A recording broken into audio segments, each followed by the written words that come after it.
Ladies and gentlemen, welcome back once again to Samuel Adams Returns. Those anti-federalists, they did. They absolutely got it right. And this is Tom Navolis, your host, and I am delighted that you are here with me today. And this is kind of a special program. I don't know about you, but maybe there's a number of you that are out there that are clearly understanding. This is the 10th anniversary of the modern Tea Party movement. And the Tea Party movement, not like the Tea Party that was in the days of Samuel Adams, but the Tea Party movement in taxed enough already. And to some extent, that's what that Tea Party was all about. And we're going to touch bases on that and what Sam Adams had to say about loyalty and sedition and what does that mean with true loyalty and the variances in comparison to what is today. And he predicts all of that because it was real. And as I always say, based out of Ecclesiastes, there's nothing new under the sun.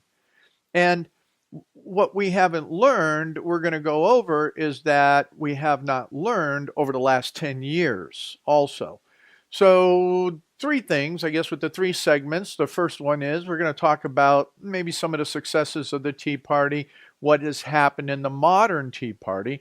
The second segment will do a comparison, what really drove the Tea Party into existence with Samuel Adams and when it was, because it was really interesting. There's a number of people that I've been talking with or engaging with over the last week and a half who, start quoting history. Oh, yeah, the Tea Party in 1776, the Tea Party in 1774. No, that's not when the Tea Party was. And we'll get into when the Tea Party really was in the second segment. And then kind of in the end of the second segment, and as we go into the third segment, is what I was just mentioning a little bit ago, is on loyalty and sedition. Sam Adams wrote that in 1774. He wrote this article that went into the newspaper there. You got to remember, Sam Adams at one point started a newspaper. But what I would like to read to you is something that it came from my little favorite writing. Those on YouTube are seeing it, is They Preached Liberty. And here we have a portion of a sermon that I think is not only relative to what was spoken in 1750, but is absolutely relevant today. Listen to this. Those nations which are now groaning under the iron scepter of tyranny were once free, so they might probably have remained by a seasonable precaution against despotic measures. Civil tyranny is usually small in its beginning, like the drop of a bucket, till at length, like a mighty torrent or raging waves of the sea, it bears down all before it, and deluges whose countries and empires. Thus, it is as to ecclesiastical tyranny also, the most cruel, intolerable, and impious of any. From small beginnings, it exalts itself above all that is called God and that is worship. People have no security against being unmercifully priest-ridden, but by keeping all imperious bishops and other clergymen who love to, quote, lord it over God's heritage from the getting their foot into the stirrup at all. Let them once be fairly mounted, and their beasts, the laity, may prance and flourish about to no purpose, and they will at length be so jaded and hacked by these revered jockeys that they will not even have spirits enough to complain that their backs are galled, or, like Balaam's ass, to rebuke the madness of the prophet. So what we have going on today in relationship to that is that what we have seen over the last 100 years is that very, very slow drip, drip, drip of the socialism, Marxism, humanism, tolerance, all of these various things that have been creeping into what? Governance. have been creeping into not only governance, but have been creeping into all the various churches, except for some of those that are maybe in the Reformed thought process. But in a great majority, I don't care whether they're Catholic, they're Anglican, they're Protestant, they're this, they're that. Evangelicals are probably the worst of them all. And, you just take and you look at a lot of what was happening in how tyranny, the social gospel, this tolerance, insanity, all these various things have crept in to the point that now the social justice warriors have taken and made such impacts in the legislatures that they're coming after all of true Christianity. This HB 5 that is there in the House of Representatives right now, that is out to protect a very small minority in the LGBTQ community, that really rights are secured as people, as we're going to talk about, and then what is the false ideas of liberty that actually are formed under sedition.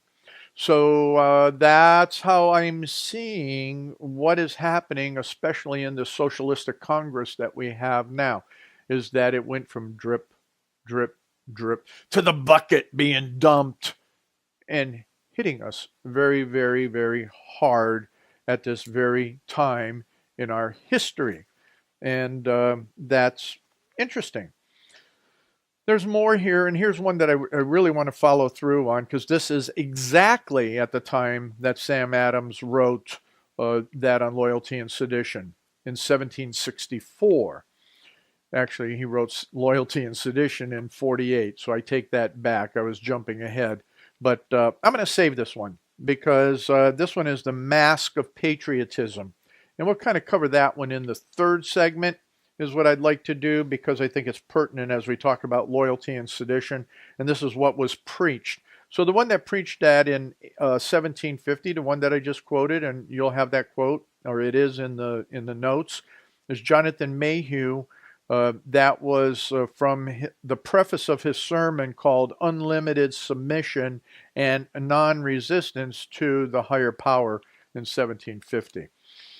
So there was an email sent out by one of the major Tea Party leaders here in Ohio, and let's talk about some of the successes, because I want to talk about some of the successes with the Tea Party in our modern time, but I also want to throw out some challenges there, because the Tea Party came on in 2009 with this gusto, with this big show, with all these big rallies. I mean, the rally that we had in Vancouver, Washington, had probably about 5,000 people at the first rally.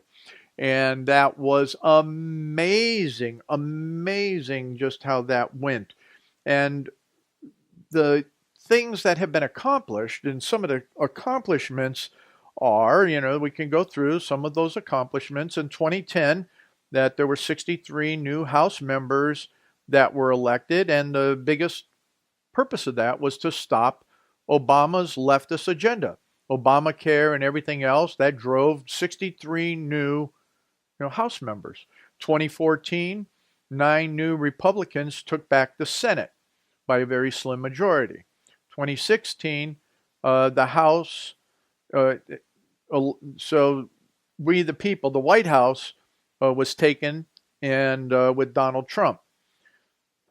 This is an interesting, just a couple three. I give totally to what happened in 2010 to the Tea Party movement, without question, that those 63 congressmen informing that Liberty Caucus at that time was just amazing. The election of the Republicans into the Senate in 2014, there's a little bit of credence there. I'll say, okay, there was a bit. The White House, that wasn't Tea Party. Trump was not Tea Party. So I'm sorry, folks. Trump was the movement of what happened. Was the Tea Party in certain states involved with that? Yes. But by 2014, majority of the Tea Parties that were out there were failing, were going into this lap of complacency again, and the people into complacency. Did people come out? Yeah, they came out for Trump. They didn't come out for the Tea Party. It just happened that there were strong personalities involved in, certain states, and Ohio had some very strong personalities involved in the Tea Party that made a difference. In Eastern Washington, there were. Arizona, absolutely. I have to say, my friends in Arizona, that Tea Party movement was phenomenal, as well as my friends out on Long Island and parts of New York in that regard, and Florida. There was a strong movement there, but it was driving back into that populist movement and understanding how to reach out to the people. So here's some other things that some of the Tea Party folks are taking credit for, and we can look at it either way, is stop the full implementation of Obamacare and ended the individual mandate. Well, that wasn't Tea Party. There was Tea Party support for that, but that was definitely Trump's strategy. Stop the Gang of Eight amnesty. Now, I'll say that was a remnant of the Tea Party that got involved and really put the kibosh on that immigration of the Gang of Eight, exposed illegal immigration for the threat that it is to America. Well, out of the Tea Party movement, there were already a number of other organizations that were forming that really brought to light what was going on with that. And the Tea Party did have some impact, but did not lead it. So I would say that that was interesting. The cutting of business regulations, tax cuts, defending religious freedom. There's been groups that have been defending religious freedom for a long period of time. Second Amendment, that's been for a long period of time. I know groups that started before the Tea Party started and then came together with the Tea Party in 2009, 2010, because I know some of those guys very well. Forcing Boehner out of office, I think that was definitely a move that was a great contribution by a lot of the Tea Party members. One of the ones here in Ohio that I think was really key was that Jim Jordan became was one of the founders of the Freedom Caucus, which is still very, very strong. And those are principled men that understand the foundational truths. So I think that when we look at the successes of Tea Party, on the national basis, there were a number of different things. What needed to happen, though, and we'll talk about it in the last segment because we're down to our last 2 minutes, is that the Tea Party became complacent, tired, and in many senses burned out. I don't know why. We had enough to continue to fight, but I think for myself, as I look at it, and I look at it from the sense of Samuel Adams, where Samuel Adams said that all politics is local. All politics is local. There's so much that has been looked at always at the national level, always what's going on in Congress, always this, always that, on the big issue items that we forgot in many, many ways that we're taxing ourselves through self-eviction. What do you mean by that, Tom? Self-eviction. You know what? It is levies. It is what we allow to happen at the county level, what we allow to happen at the city level, school levies, bond issues, all of those various things. And then as it percolates into the states, I have to say, in so many ways, and I'll probably get a lot of Tea Party people angry with me, in so many ways, the Tea Party has contributed to the demise of local government because it's had its vision so much on those big national issues that it forgot that we needed to raise up local governance, people of virtue and morality that can move into local governance. Ladies and gentlemen, we have a lot of work to do. And there's still a place for the Tea Party. But we'll have to understand it from Sam Adams' perspective and those anti-federalists. You know why? Yes, you do. because they got it right. Ladies and gentlemen, welcome back to the second segment of Samuel Adams Returns. Those anti-federalists, they did. They absolutely got it right. And we are hosted here at Liberty Works Radio Network, where Liberty works for you. And just delighted to be with you on this 10th anniversary of the Tea Party and to somewhat celebrate it and to discuss with you what needs to happen now. What needs to happen now. So what I'd like you to do, as I always do in this segment, is I ask you to go check out the other hosts and hostesses, and please hit that donate button, will you?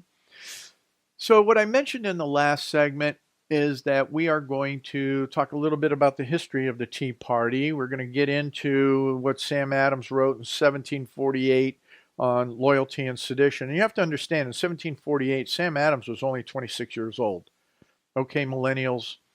Hello, millennials, 26 years old. You know what? There are some really sharp ones out there, like I don't know, Charlie Kirk's, Candace Owens, a whole bunch of others. There's a lot of folks that are doing some really great work.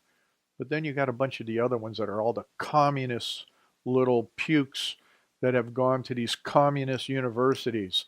Oh, Sam Adams went to Harvard. Harvard? Harvard today is nothing but a disgusting, anti-God, humanist, communist cesspool, as well as many of the other universities. All right, enough of that. But let's get to the Tea Party. The Tea Party. Well, the Tea Party, as I mentioned in the last segment, there's a lot of people who, when they looked at the Tea Party, they were telling me, hey, yeah, Tom, Tea Party in 1776. Oh, no, 1774. And this one, oh, yeah, no, 75. So, well, yeah, it was 1770 something. So in actuality, the Tea Party was not in a warm climate time, folks. I don't know if you've ever been to Boston in the wintertime. It's a cold. Yeah, this was December 16th, 1773. The idea was that since 1720, people started enjoying tea. There were a lot of things that were going on. They were consuming about 1.2 million pounds of tea a year just in that area, and the colonists were doing that. Both the men and women were really enjoying the beverage. They just thought it was one of the most popular and cosmopolitan drinks to have. And when England realized that, they started imposing a lot of taxes. And the taxes, remember, the taxes came from Parliament, Congress, states, and you levy makers.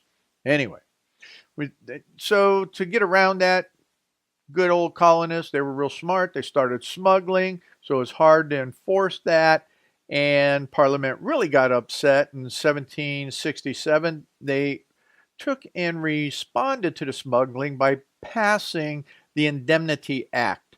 This repealed the duty on the tea and made English tea the same price as the Dutch tea, because that's what they were smuggling, was Dutch tea.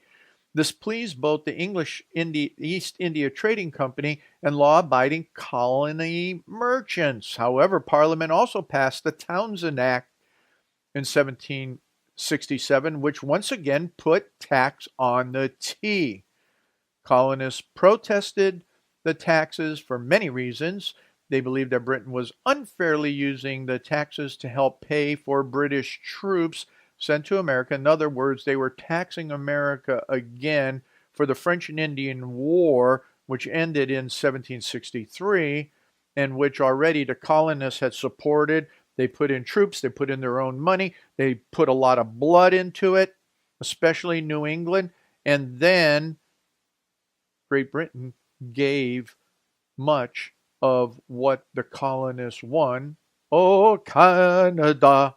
Yes, back to whom? The French. Oh my. Anyway, very, very interesting on how that all worked out. Well, because of this, Parliament was once again the ones that were just slamming it hard, and the colonists believed that only taxes were able to be voted on were legal, and they couldn't vote in Parliament. So the Sons of Liberty, a group of colonists organized to protest the English rule, warned merchants, artisans, and others that more unjust laws would follow. Colonists began to boycott British goods to protest the taxes. As tea was the most common and widely used, the newly taxed items, attention was focused on the tea tax. The anti-British movement and the boycott of British goods were successful. In the spring of 1770. Parliament repealed the Townshend Act and the duties on all items except the tea. So on May 10th, 73, the British Parliament passed the Tea Act of 73. This act allowed English East India Company to sell tea in American colonies at bargain prices. Good deal. But it was still a tax on the tea. And the Patriot leaders believed that the cheap tea was a ploy to get them to accept Parliament's right to tax the colonies. This is the important stuff. This taxation needs to be done in a manner that is representative within the context of the people. And what we see in the bureaucracies especially is that all the rules and regulations are taxes without representation. So when you think about what is going on with bureaucracies, it's taxation without representation. And then what's going on in Congress is gross taxation with representation, because they're not following constitutional items, which we're going to talk about real quickly. So anyway, let's just get to the chase of it. The cost of the tea and the tax wasn't all that much, but it was the idea. And here's the thing that we have turned into a bunch of wusses because of the social justice warriors and because the churches do not understand liberty and sedition, and to the extent that we need to be in the faith. And why we lose is because the Alinsky model and the Kozak model for taking America, we have not taken and stood up against them. Okay? Now, the modern Tea Party in 2010, as it started, 2009, 2010, it began to get out there and protest. It began to get out there and get in front of people. But let me tell you something about that, is that my friends and the Liberty Movement in Spokane, Washington, were going to this past week have a discussion group at one of their meetings. They were going to have a number of panelists talk about the homeless in Spokane Valley, in Spokane, Washington. Very well planned. An educational moment, having a discussion. But no. The social justice warriors called the venue and started threatening the venue with boycotts and bad press and all of this. So these very good people at this venue called up my friends who lead this particular Liberty group and says, guys, I got to save my business. I really can't take and, host or allow to host you anymore. How are we going to respond? I don't know yet how they're going to respond. Obviously, my friends, because they honor their friends that own the venue, said, okay, we understand, we'll step back away from this. But you know something? Those patriots in Spokane and Spokane Valley just had their First Amendment rights, as much as that restaurant had its First Amendment right trounced on, stepped on, ground into the mud because of social justice warriors. Wow. Isn't that something? But that's exactly it. But here, Sam Adams and the Patriots, the Sons of Liberty, they responded. They took and they harassed the merchants. They just didn't warn them. They started to take and they harassed the merchants. They warned them. And these consignees, they actually would take and tar and feather and send them out of town. So the bottom line here, ladies and gentlemen, is that the Tea Party was in December. When was it? December 16th, 1773. very cold, very nasty, and you know, I guess you can go make up the rest of the story. You can do whatever you want with it to some extent. What do we have left, Kath? 2 minutes? All right, I got 5 minutes.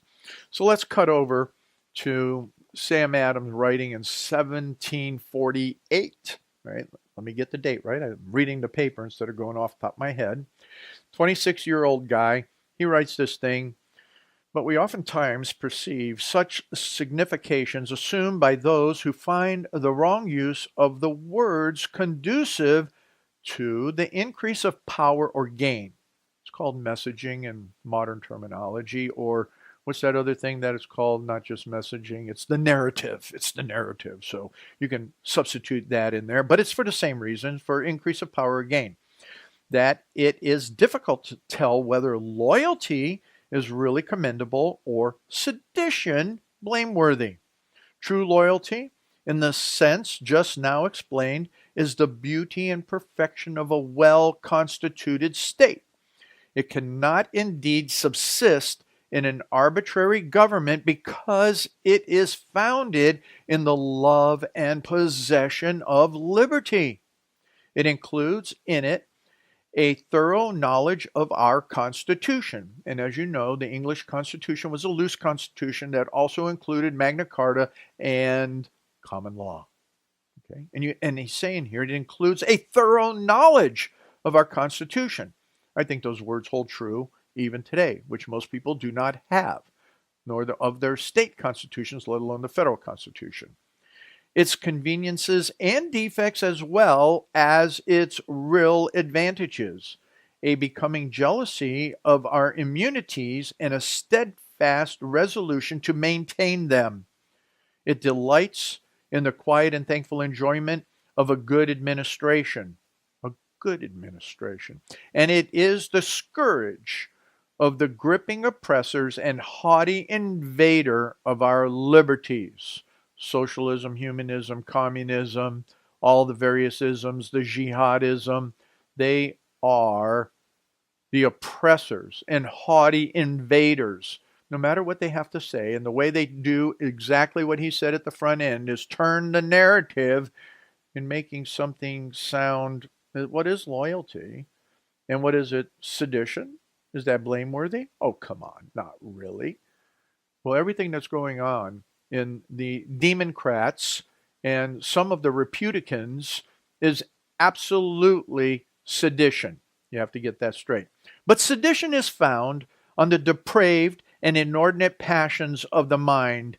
It is a weak, feverish, sickly thing, a boisterous and unnatural vigor, which cannot support AOC, unnatural vigor, boisterous and unnatural vigor, AOC and all the other jihadists there, which cannot support itself long and oftentimes destroys the unhappy patient.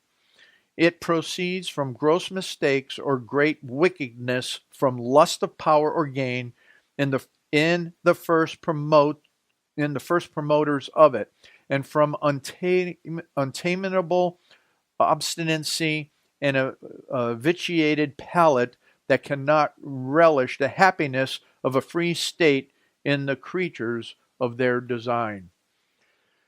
Ladies and gentlemen, what we have is an absolute attack on our liberties. We have an absolute attack by exactly this, of seditious people in every level of government and what I mean by that is the bureaucracies in particular. Not only those that are elected, but in those bureaucracies. Do we need the Sons of Liberty more than just the Tea Party? Maybe. Maybe we need those that are practiced as Candace Owens did, just face to face with that Democrat who tried to call her out. She was able to put him in his place in a very good order. If you haven't seen that testimony, you need to go see that with Candace Owens, because that young lady, she got it right. She nailed it. And she put it right back into the face of a social justice warring communist, socialist Democrat. You know what? Sam Adams got it right too. Sam Adams called out the evils. That's why he was called the father of the American Revolution. And you know what? He was the greatest anti-federalist because they did. They got it right. Ladies and gentlemen, welcome back to this third and last segment of Samuel Adams Returns. Those Anti-Federalists got it right, as we're doing that special on the 10th anniversary of the American modern Tea Party. Are you taxed enough already? Yeah, that was the call in 2009 to 2010. I remember when we were in Vancouver, Washington, Kathy and I participated in a march in Vancouver where Patty Murray was going to be doing some kind of a thing, and we were carrying this giant banner that had the national debt. I mean, this was a 3-foot tall banner that was yards and yards of printed out. I don't know who printed it out on. They must have done it on what was that type of printer that would print large scrolls of paper? The plotter. Yeah, Kathy just let me. It was a plotter. So they must have had like scroll after scroll of I think that's what we had. Big chunks of it that a number of people. Or was it individual cards? It was long.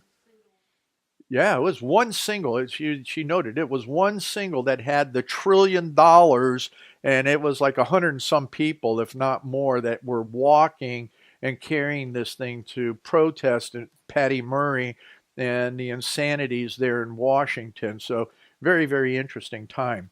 Well, I promised you that I was going to come back to this other pastor who said something. He preached. It was an election sermon in 1764. His name was Noah Wells, and this was in Stamford, Connecticut, on the mask of patriotism. And this then will continue with what Sam Adams had written in 1748 on loyalty and sedition, because the two tie together. And then I'm going to try and wrap up in the last 5 minutes what the Tea Party, and probably from 10 minutes on, Kath, maybe 10, 12 minutes, I'll have to jump in there, and we need to talk about what the Tea Party has become, what it needs to become, and maybe we need to call out those Sons of Liberty once again. Here we go. So this is what Noah Wells, just a quote of what he had to say in that sermon. He said, "'Tis not every pretender regard for our country." Whoa. Let's start that again. "'Tis not every pretended regard for our country or zeal for the public welfare that deserves the name of public spirit. There are hypocrites and impostors, wild enthusiasts and fanatic zealots in patriotism and politics, as well as in religion. Too often, the restless spirit of disaffection and discontent, the wild zeal of ambition and faction, or the ungovernable fury of sedition, treason, and rebellion assume the mask of patriotism, artfully mimic the air of public spirit, and endeavor to obtrude themselves upon the world for the disinterested regard for the common happiness. But 'tis not hard for the discerning eye to detect the imposture and unmask the cheat." My goodness gracious, I could almost give a sermon on the sermon. But think about that. And it's in the references of the program is this quote. Because it is that mask of patriotism. What we hear today is the Democrats, the socialists, the jihadists, the leftists, whatever you want to call them, those included in the Republican Party as much as in the Democrats, is that this is what they're doing. They're putting on this mask and they're calling us, the true patriots, all of these other words. But in fact, what we see is that they artfully mimic the air of public spirit. But what are they? They are what? The wild zeal of ambition and faction, the ungovernable fury of sedition, treason, and rebellion assume the mask of patriotism. and they artfully mimic the air of public spirit. Exactly what's going on. Exactly what you're getting out of these leftist democrats, especially all of those that are really coming out as the socialist communists that they are. They don't hide like the Pelosi's and all of those and the Schumers and the Bidens and all of that. No, these are the ones that are really, and it's the discerning eye. And I can joke about that since I only have one. So, that's the fun part. So, get your discerning eye. That's what you need to have. That's what Sam Adams had as he was going through all of this. And he was talking about sedition, and he was talking about loyalty. He talked about the true object of loyalty is a good legal constitution, which, as it condemns every instance of oppression and lawless power, derives a certain remedy to the sufferer by allowing him to remonstrate his grievances and pointing out methods of relief when the gentle arts of persuasion have lost their efficacy. Ladies and gentlemen, this is one of the things that we need to look at when we're thinking about the Tea Parties and the Sons of Liberty. Is not to get out there and riot and things, but you know what? Know how to counter-argue with intention and intent. And I have to say, you need to get the spirit of Sam Adams, and you need to understand what Charlie Kirk and Candace Owens and a lot of those other folks are doing and take it back into the faces of the enemy. Every time you allow them to beat you down, you become ineffective. And that's the problem with the Tea Party. It's become ineffective. I mean, I know people that rally heavily and brightly and oh yeah, the Tea Party's got to be there, the Tea Party this and the Tea Party that. We the people, liberty coalitions, liberty movement. You know what? Everyone in the movement, you need to go into the references of this program and you need to read Loyalty and Sedition. You need to understand the strategy of Samuel Adams. You need to understand these truths. And you know what? Every member of your group and organization need to do the same, because I have watched in some of the most profound areas where the Tea Party was moving. They're dead. They've disbanded. They've folded. They've lost their energy. We're just so burned out. Well, I'll tell you what, I'm not the president of a Tea Party anymore, not because I don't love it, not because I don't think that it's viable, not because I don't believe that we need to have a counter movement to the Republicans and definitely to the communist Democrats. No, it's because there's hundreds of people on a mailing list, and you may get a few handful to show up, to engage, to do the things that are needed and required. Sam Adams talks about this in here. He talks about that you have to be engaged. He talks about that you need to get out there and you need to fight for your liberty. You need to do things. Liberty requires action. You can't just sit on your laurels. You have to become engaged. You have to do the things that are important. Some of those things are, how do you find the next generation of leadership?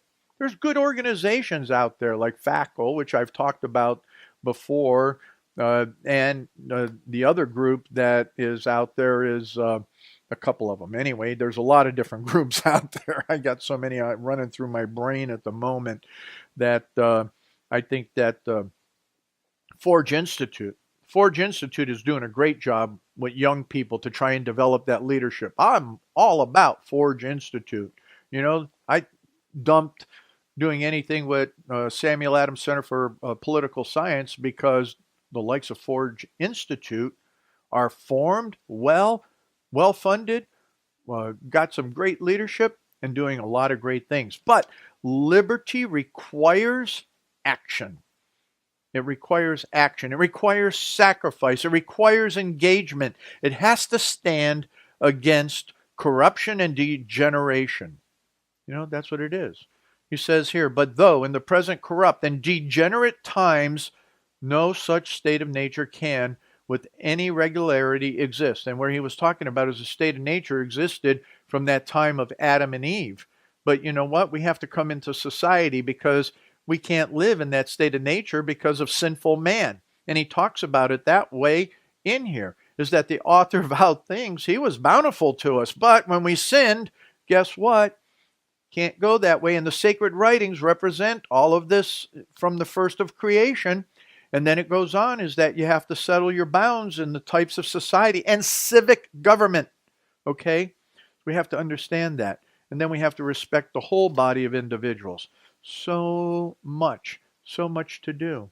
And it requires action. What are we doing to vet candidates? You know, here's the thing with the Republican Party. The Democrats have been doing this for so many years.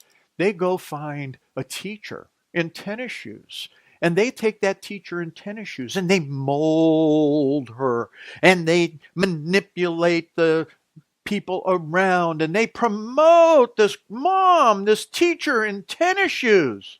Mom in tennis shoes becomes a senator, never ran for any other political office, but she was mentored and raised up by the Democrats, even through, yes, that teachers union, to the point that Patty Murray is one of the most powerful women in the Democratic Congress, the Senate, U.S. Senate, and has been sitting there for a number of years. Republicans do not raise up and mentor and develop candidates. No, they take even leftists in who become Republicans. Not only that, what we don't do is we don't vet. Republicans don't vet those people. That's why they get Democrats that cross over. Oh, don't we want them to cross over? Well, only if they hold to our values and our principles to the root, to the core, do you want them to move in that direction. Well, Sam Adams kind of sums it all up in this way. The sum of all is, if we would most truly enjoy this gift of heaven, which liberty is, and I always say that the only way you can understand true liberty is the liberty that Christ gives in his salvation, and that's what Adams is talking about as the last Puritan. So he says here, the sum of it all, if we would most truly enjoy this gift of heaven, let us become a virtuous people. Then shall we both deserve and enjoy it. While, on the other hand, if we are universally vicious and debauched in our manners, though the form of our Constitution carries the face of the most exalted freedom, we shall in reality be a most abject slaves. Ladies and gentlemen, we're driving to the roots of slavery. We're already there. You know, you don't have to be of any color to be a slave. And our slavery that we have in America today is because we have allowed, yes, we have allowed those that represent us, and those in the bureaucracies in particular, to take and do exactly that. They're not moral. They're not virtuous. We do not have moral and virtuous leadership. And that is what I always say, is that the difference between the Federalists and the Anti-Federalists is that the Federalists, they expected the churches to do their job and continue to produce moral and virtuous leaders, not only in their families, not only in their schools, not only in their jobs, the whole extensibility of life, that they would be moral and virtuous people that understood the liberty of Christ that could transcend into the liberty of civil government, and that we would have civil leaders that therefore would understand what that truth means. And the Anti-Federalists said, nah, ain't going to work that way. Even though we have this wonderful government, we have this Constitution that most exalts freedom, because we're sinful man. If we don't have the protections in place, you know what? I don't trust those churches, is what Sam Adams said. That's what a lot of the Anti-Federalists said. I don't know that we're going to have the preachers that we had during the Revolutionary period that will produce virtuous and moral people. Well, ladies and gentlemen, what you have to do is, first off, Get your heart right with God. Get before Christ. Pray and understand what it means to be moral and virtuous from that perspective of liberty. And then do what Sam Adams did. And if you have to, have a tea party. And come on back next week.